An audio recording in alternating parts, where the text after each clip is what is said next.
ഈ റാപ്പർ വേടനെതിരെ വീണ്ടും ഒരു കേസ് കൂടിയുണ്ട്. വിവാഹ വാഗ്ദാനം നൽകി പീഡിപ്പിച്ചു എന്നൊരു പരാതിയിലാണ് കേസെടുത്തിരിക്കുന്നത്. സംഭവത്തിൽ തൃക്കാക്കര പോലീസാണ് കേസെടുത്തത്. യുവ ഡോക്ടർ നൽകിയ പരാതിയിലാണ് കേസ്.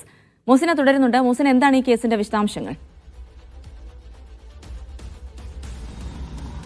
ജിൻസി, അല്പസമയം മുൻപാണ് റാപ്പർ വേടനെതിരെ ഇത്തരത്തിലൊരു ബലാത്സംഗ പരാതി വന്നിരിക്കുന്നത്. തൃക്കാക്കര പോലീസാണ് ഈ പരാതിയിൽ കേസെടുത്തിരിക്കുന്നത്. കഴിഞ്ഞ ദിവസമാണ് യുവ ഡോക്ടർ ഇത്തരത്തിലൊരു പരാതി ACPക്ക് നൽകിയിരിക്കുന്നത്. പ്രാഥമിക അന്വേഷണത്തിന് ശേഷമാണ് ഇത്തരത്തിലൊരു കേസെടുത്തത് എന്ന് തന്നെയാണ് മനസ്സിലാക്കാൻ സാധിക്കുന്നത്. വിവാഹ വാഗ്ദാനം നൽകി പീഡിപ്പിച്ചു എന്നതടക്കമുള്ള ഗുരുതരമായ ആരോപണങ്ങളാണ് ഉയരുന്നത്. ഈ പരാതിയുമായി ബന്ധപ്പെട്ട് കൂടുതൽ അന്വേഷണം നടക്കേണ്ടതുണ്ട്. അതുകൊണ്ട് തന്നെ കൂടുതൽ വിശദാംശങ്ങളൊന്നും തന്നെ പോലീസ് പുറത്തുവിട്ടിട്ടില്ല. നമുക്കറിയാം, വലിയ രീതിയിൽ കേരളം ചർച്ച ചെയ്തിരുന്നു. വേടനെ ഈ കഞ്ചാവ് കേസിൽ പിടികൂടുന്നു, അതിനുശേഷം പുലിപ്പല്ല് കേസിൽ പിടികൂടുന്നു, അതിനുശേഷം ആ പുലിപ്പല്ല് കേസുമായി ബന്ധപ്പെട്ട് ഒരുപാട് വിവാദങ്ങളൊക്കെ തന്നെ ഉണ്ടായതിനു ശേഷം ആ കേസ് കുറ്റവിമുക്തനാക്കപ്പെടുന്നു. അങ്ങനെ വേടനുമായി ബന്ധപ്പെട്ട വാർത്തകൾ ഒരുപാട് കേരളം ചർച്ച ചെയ്തതാണ്. ഇപ്പോൾ വീണ്ടും വേടൻ ചർച്ചാ വിഷയമാവുകയാണ്. ഇത്തരത്തിലൊരു പരാതിയാണ് ഉയർന്നു വരുന്നത്. ഇനി പരാതിയുമായി ബന്ധപ്പെട്ട കൂടുതൽ വിശദാംശങ്ങൾ നമുക്ക് വരും മണിക്കൂറുകളിൽ കൂടുതൽ വ്യക്തമായി മനസ്സിലാക്കാൻ സാധിക്കുമെന്ന് തന്നെയാണ് പറയാനുള്ളത്.